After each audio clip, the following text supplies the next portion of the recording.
وہ ویسا ہی تھا جیسے اپنے بچپن کی تصاویر میں لگا کرتا تھا، وہی بھورے مائل بال جو بہت اسٹائلش انداز میں ماتھے پر گرتے تھے، اور کشش آنکھیں، اٹھی مغرور ناک، سنہری رنگت کے تیکھے نکوش۔ وہ ماتھے پہ تیوری لیے آنکھیں سکیڑے اسے دیکھ رہا تھا۔ سن کم سن، اس نے ترک میں کچھ پوچھا تو وہ چونکی۔ سبین سکندر کا گھر یہی ہے؟ جی یہی ہے، وہ انگریزی میں بتا کر سوالیہ جانچتی نگاہوں سے اس کا چہرہ دیکھنے لگا۔ اسے لگا وہ بوسفورس کے پل پر ہتھیلیاں پھیلائی کھڑی ہے، اور نیلے پانیوں کو چھو کر آتی ہوا اس کے بال پیچھے کو اڑا رہی ہے۔ وہ کسی گہرے خواب کے زیر اثر تھی، حسین خواب کے۔ میں ان کی مہمان ہوں، پاکستان سے آئی ہوں، وہ اٹک اٹک کر بول رہی تھی۔ اس کے سامنے اس کی ساری خود اعتمادی ہوا ہو گئی تھی، ایک دم خود کو بہت کمزور محسوس کرنے لگی تھی۔ کیسی مہمان؟ اس کا انداز اکھڑا اکھڑا سا تھا، جیسے وہ کسی ضروری کام میں مصروف تھا جس میں حیا مخل ہوئی تھی۔ میں حیا ہوں، حیا سلیمان۔ اس نے پر امید نگاہوں سے جہان سکندر کا چہرہ دیکھا کہ ابھی اس کا نام سن کر اس کی پرکشش آنکھوں میں شناسائی کی کوئی نمک۔ کون حیا سلیمان؟ اس کے قدموں تلے بوسفورس کا پل شک ہوا تھا، وہ بے دم سی نیچے گہرے پانیوں میں جا گری تھی۔ کون حیا سلیمان؟ بے آواز دہراتے ہوئے وہ سنسی ہوتی اسے تک رہی تھی۔ اس کی پلکیں جھپکنا بھول گئی تھی۔ اس شخص کے چہرے پر زمانے بھر کی بیزاری اور اجنبیت تھی۔ پہچاننے یا نہ پہچاننے کا تو سوال ہی نہ تھا، جہان سکندر تو اس سے واقف ہی نہ تھا۔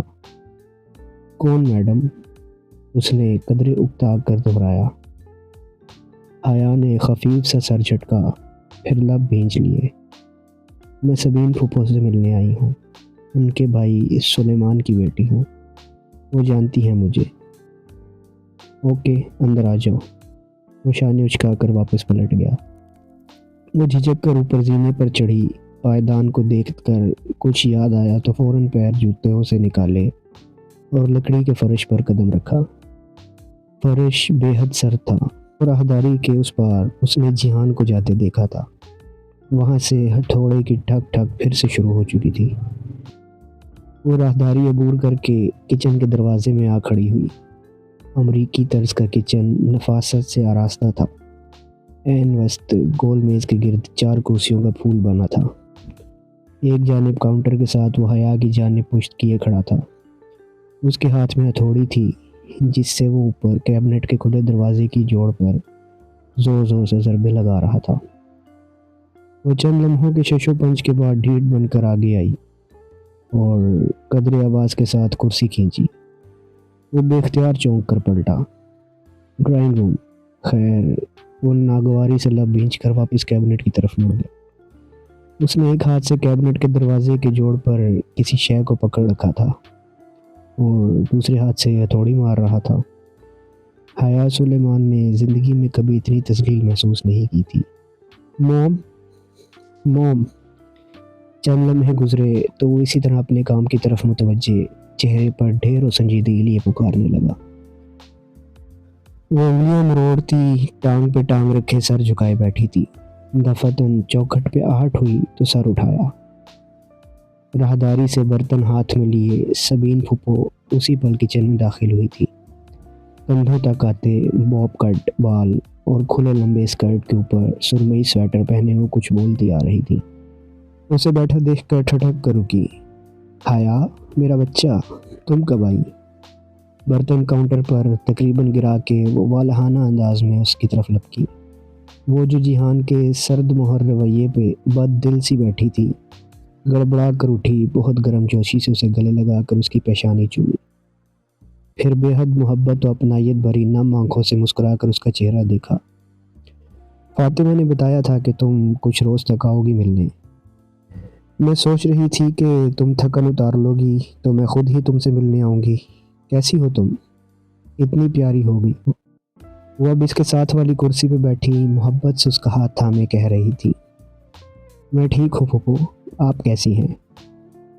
وہ بدقت مسکراتی انہی کی طرح انگریزی میں گفتگو کر رہی تھی۔ تم کتنی بڑی ہو گئی ہو، آنکھیں تو بالکل سلیمان بھائی جیسی ہیں۔ لوگ کہتے ہیں میری آنکھیں میری اماں سے ملتی ہیں پھوپھو۔ وہ ہلکا سا جتا گئی۔ بھائی مجھے تو تم میرے بھائی کا ہی عکس لگتی ہو۔ اور سب کیسے ہیں؟ وہ ایک ایک کا حال پوچھے گئی۔ وہ سب کی خیریت بتا کر کہنے لگی، آپ داور بھائی کی شادی میں نہیں آئی؟ داور بھی کتنا بڑا ہو گیا ہے کہ ماشاءاللہ شادی بھی ہو گئی۔ کیسی رہی شادی؟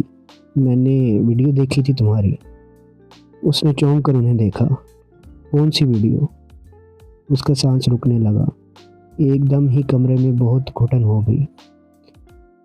وہ جو داور کے ولیمے پہ اسٹیج پہ بنائی گئی تھی، تم نے ریڈ فراک پہن رکھا تھا۔ میں نے روہیل کے فیس بک پہ دیکھی تھی۔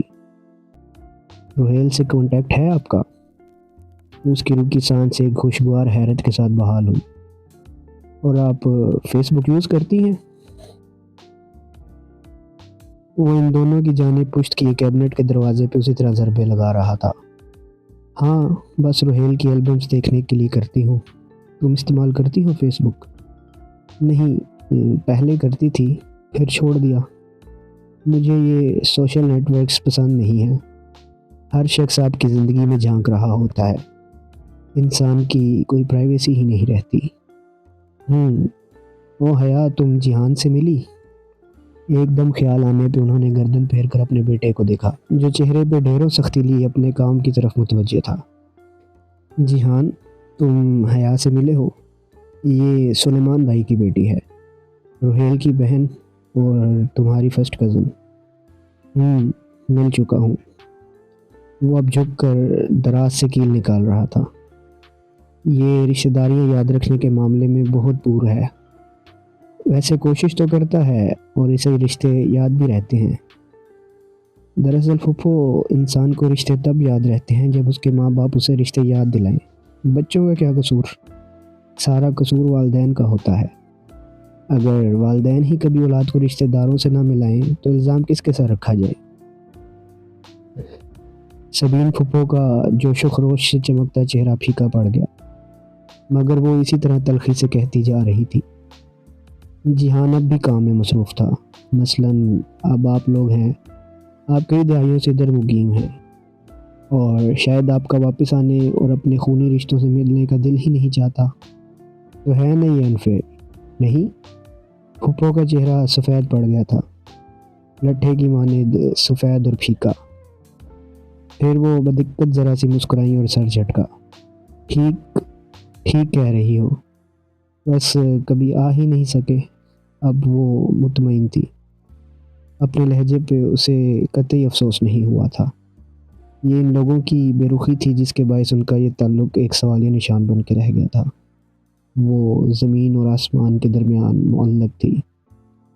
کسی کی منقوہہ ہو کر بھی خاندان کے لڑکے اس سے امید لگانے لگے تھے۔ اس کی کڑوی دوائی کا ذرا سا ذائقہ یہ ذمہ داران بھی تو چکھیں، جنہیں اپنے بیٹے کو یہ بتانا یاد رہا تھا کہ وہ اس کی کزن ہے، اور بس۔ دفتن اس کی نگاہ فریج کے اوپر رکھے فوٹو فریم پر پڑی۔ اس میں ایک خوش شکل درمیانی عمر کے صاحب مسکرا رہے تھے، سر پہ آرمی کی کیپ اور کندھوں پہ سجے تمغے اور پھول ستارے۔ یہ پھوپھا ہیں؟ وہ گردن اٹھا کر حیرت سے تصویر دیکھنے لگی۔ سبین پھوپھو نے اس کی نگاہوں کے تعاقب میں دیکھا اور دھیرے سے سر ہلا دیا۔ انسان کو رشتے تب یاد رہتے ہیں جب اس کے ماں باپ اس کو رشتے یاد دلائیں۔ وہ تو اسے اتنا لا تعلق سمجھ رہی تھی۔ اس کا خیال تھا کہ جہان نے اس کی تلخ باتوں پہ دھیان نہیں دیا، مگر نہیں، وہ بظاہر نظر انداز کیے سب سن رہا تھا۔ وہ ذرا محتاط سی ہو کر سیدھی ہوئی۔ میرا مطلب تھا پھوپھا آرمی میں تھے، پاکستان آرمی میں؟ نہیں۔ جہان ہتھوڑی سلیب پہ رکھ کر آگے بڑھا اور فریج پہ رکھا فریم گرا دیا۔ تصویر والی طرف فریج کی چھت پر سجدہ ریز ہو گئی۔ حیا، تم نے کھانا تو نہیں کھایا نا؟ میں بس لگا رہی ہوں۔ پھوپھو اب سنبھل کر دوبارہ سے حشاش بشاش ہو گئی تھی۔ حیا جواب دیے بنا تحیر سے فریج کے اوپر اوندھے منہ گرے فریم کو دیکھے گئی۔ اس کے ایک سوال کے جواب میں جس بد مزاجی سے جہان نے فریم گرایا تھا، وہ ابھی تک اس پہ گنگ تھی۔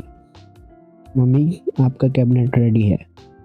وہ اب کیبنٹ کا دروازہ کھول بند کر کے چیک کر رہا تھا۔ Thank you Jehan. اور باتھ روم کا نل بھی؟ پھپھو نے گول میز پہ پلاؤ کا بڑا سا پیالہ رکھتے ہوئے اسے یاد دلایا۔ آئے ہائے، پھر وہی بد مزہ پلاؤ۔ وہ خفیف سا سر جھٹک کر رہ گئی۔ رہنے دیں پھپھو، میں کوئی اگر مگر نہیں، میں تمہارے لیے کچھ خاص نہیں بنا سکی، سو مجھے انکار کر کے اب شرمندہ نہ کرنا۔ جیہان اب دروازے سے ڈبہ نکال کر اندر رکھی چیزیں الٹ پلٹ کر رہا تھا۔ دفتن ڈور بیل بجی۔ جیہان نے رک کر راہداری کی سمت دیکھا، پھر ڈبہ وہیں چھوڑا اور باہر نکل گیا۔ شروع کرو آیا۔ پھپھو نے مسکراتی آنکھوں سے دیکھتے ہوئے اسے پلیٹ تھمائی۔ اس نے شکریہ کہہ کر چاول اور تھوڑا سا لوبیا کا مسالہ نکالا۔ راہداری کے اس پار جیہان کسی مرد سے ترکی میں کچھ بول رہا تھا۔ دونوں کی مدھم سی آوازیں سنائی دے رہی تھی۔ دوسرے ہی چمچے میں وہ پلاؤ اسے مزیدار لگنے لگا۔ ڈی جے صحیح کہتی تھی، ان کو کھانا صرف سفر کی متلی کے باعث بد مزہ لگا تھا۔ پھپھو آپ کے ہاتھ میں بہت ذائقہ۔ حیا اس کا چمچہ پکڑے منہ تک جاتا، ہاتھ اور بات دونوں رک گئے۔ بے یقینی سے اس نے گردن اوڑھی۔ جیہان راہداری سے اسے پکارتا آ رہا تھا۔ کیا اس مغرور اور بد دماغ آدمی کو اس کا نام یاد رہ گیا تھا؟ جی، وہ بمشکل بول پائی۔ وہ کچن کے کھلے دروازے سے اندر آیا تو حیا نے دیکھا اس کے ہاتھوں میں ایک ادھ کھلی گلابوں کا بوکے اور ایک سفید کارڈ تھا۔ کیا تم یہاں رہنے آئی ہو؟ وہ اس کے سامنے کھڑا سختی سے پوچھنے لگا۔ نہیں۔ وہ سانس روکے ان سفید گلاب کے پھولوں کو دیکھ رہی تھی۔ یہ اس کے لیے نہیں ہو سکتے تھے۔ نہیں، ہرگز نہیں۔ تو پھر اپنے ویلنٹائن کو میرے گھر کا پتہ دینے کی کیا ضرورت تھی؟ اس نے زیر لب ترکی میں کسی غیر مہذب لفظ سے اس نامعلوم شخص کو نوازا اور گلدستہ و کارڈ اس کے سامنے میز پر تقریباً پھینکنے کے انداز میں رکھا۔ نہیں، میں نے نہیں۔ وہ پھٹی پھٹی نگاہوں سے پھولوں کے اوپر گرے سفید کارڈ کو دیکھے گئی، جس پہ لکھے حروف نمایاں تھے۔ آل مائی لو، حیا سلیمان، فرام یور ویلنٹائن۔ اور ویلنٹائن ڈے میں ہفتہ 10 دن باقی تھے۔ اسے یاد تھا یہ یہاں بھی پہنچ گیا۔ وہ ابھی تک بے یقین تھی۔ جیہان اپنا ٹول باکس کھولے کھڑا چیزیں الٹ پلٹ کر رہا تھا۔ کچن میں ایک شرمندہ سی خاموشی چھائی ہوئی تھی۔ دفتن میز پہ رکھا حیا کا موبائل بج اٹھا۔ اس نے چونک کر دیکھا، گھر سے کال آ رہی تھی۔ اس نے کال کاٹی اور اٹھ کھڑی ہوئی۔ حیا بیٹھو بچے۔ پھپھو نے اسے روکنا چاہا۔ میری فرینڈ کال کر رہی ہے، وہ باہر آ گئی ہے شاید، چلتی ہوں، اللہ حافظ۔ حالانکہ پھپھو کی شکل سے ظاہر تھا کہ وہ جانتی ہیں کہ فون اس کی دوست کا نہیں تھا، مگر انہوں نے سر ہلا دیا، کہنے کو جیسے کچھ باقی نہیں رہا تھا۔ وہ کرسی دھکیل کر تیزی سے باہر نکل گئی۔ میز پہ سفید گلاب پڑے رہ گئے۔ ڈور میٹ پہ اس کے جوتے یوں ہی پڑے تھے۔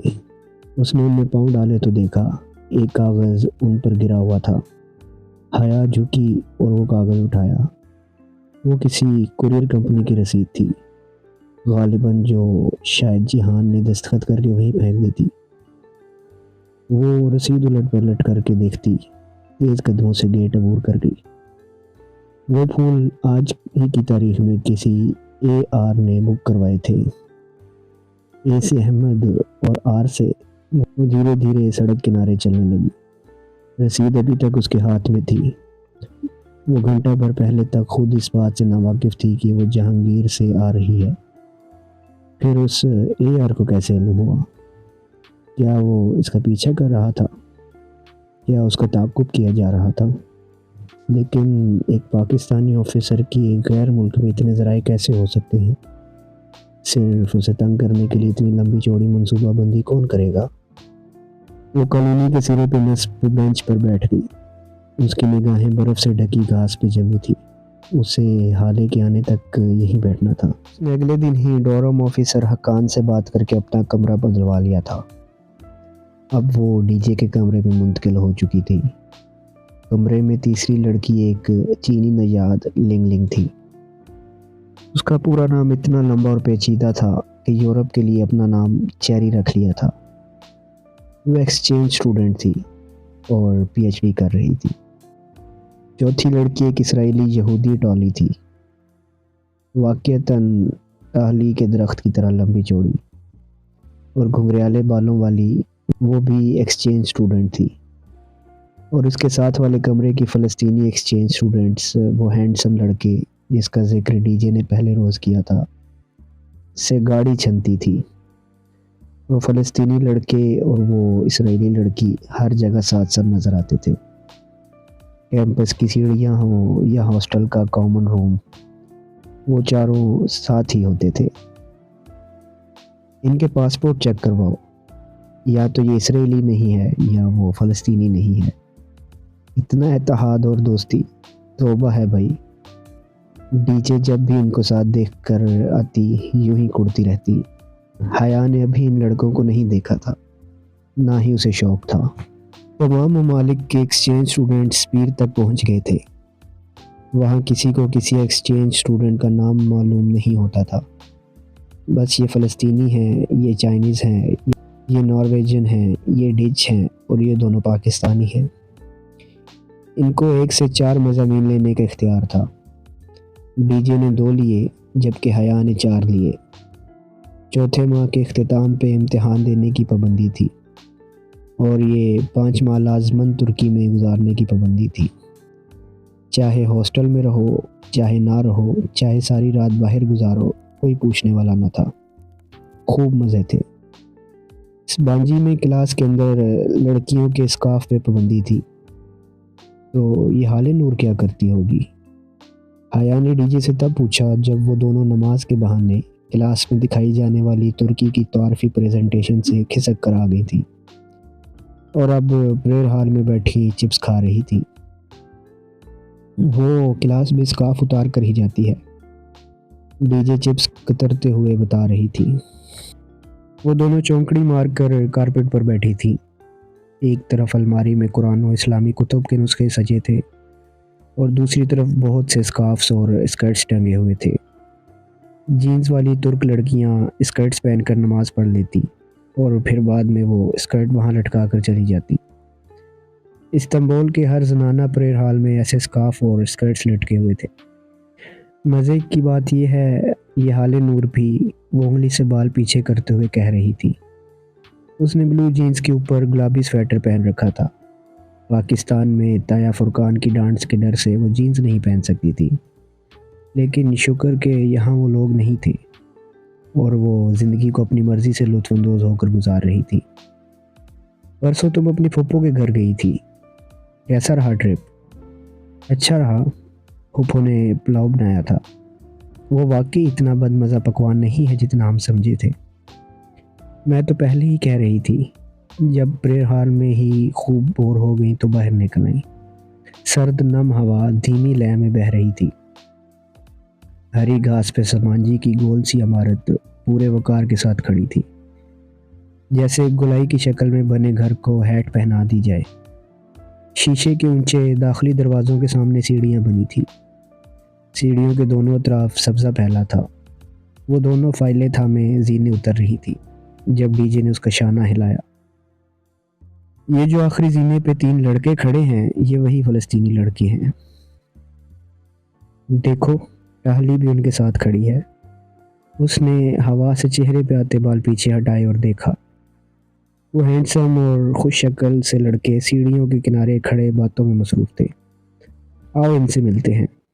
مجھے دلچسپی نہیں ہے، تم جاؤ، مجھے ذرا کام ہے۔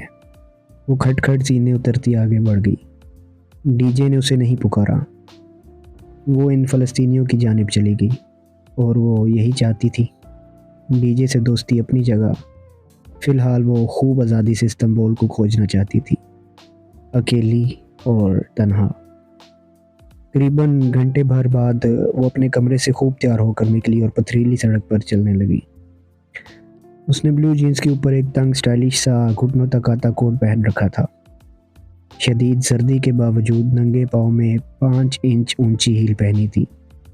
ریشمی بال ہوا سے شانوں پہ اڑ رہے تھے اور گہرے کاجل کے ساتھ رس بھری کی طرح سرخ لپسٹک. اسے سرخ لپسٹک ہمیشہ سے پرکشش لگتی تھی اور آج اسے معلوم تھا کہ وہ بہت حسین لگ رہی ہے. بس سٹاپ آ چکا تھا جب بادل زور سے گرجے. یہ بس سٹاپ یونیورسٹی کے اندر ہی تھا. سبانجی کی ہیروئن گورسل تھی. گورسل بس سروس.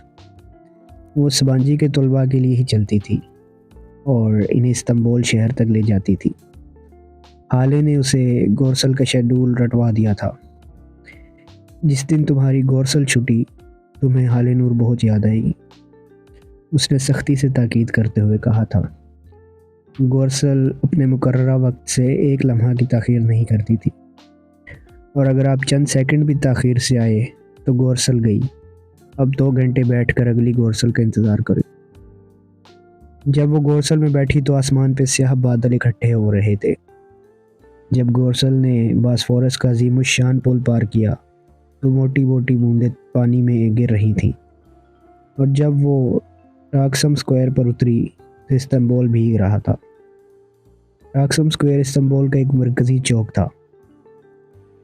وہاں عین وسط میں اتا ترک سمیت تاریخی شخصیات کے مجسمے نصب تھے.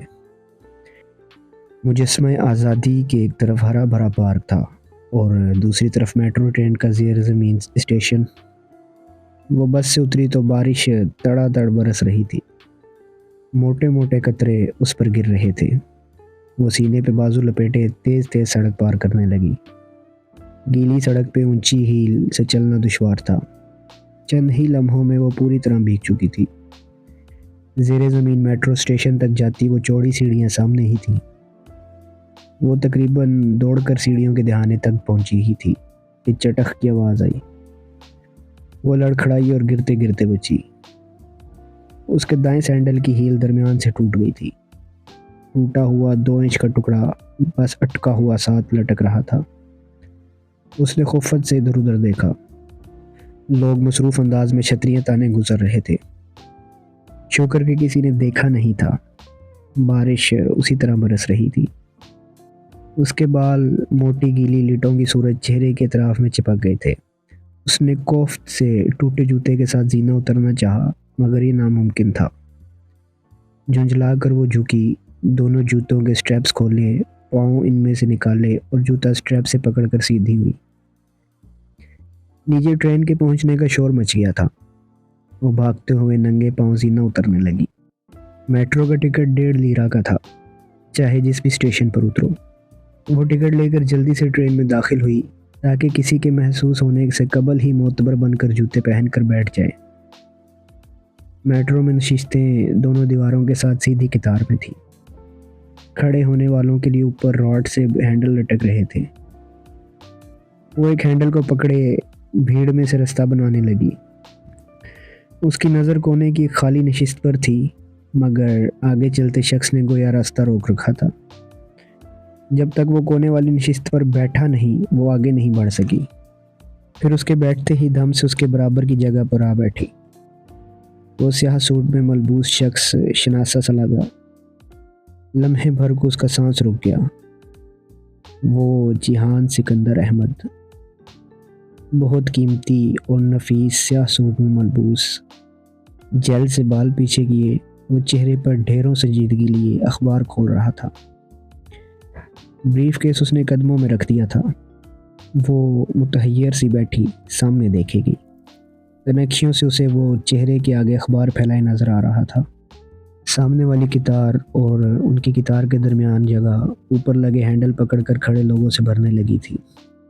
وہ اس عجیب اتفاق پر اتنی ششدر بیٹھی تھی کہ ہاتھ سے لٹکتے جوتے بھول ہی گئی. یاد رہا تو بس یہی کہ وہ کتنا قریب مگر کتنا دور تھا. اسے کیسے مخاطب کرے؟ وہ اگر اسے دیکھے بنا ٹرین سے اتر گیا تو اس کا دل ڈوبنے لگا. آپ مجھے اجازت دیں اور ہمارے چینل کو سبسکرائب کریں اور بیل آئیکن کو لازمی سے پریس کریں تاکہ آنے والے نئے ایپیسوڈز آپ تک پہنچ سکیں.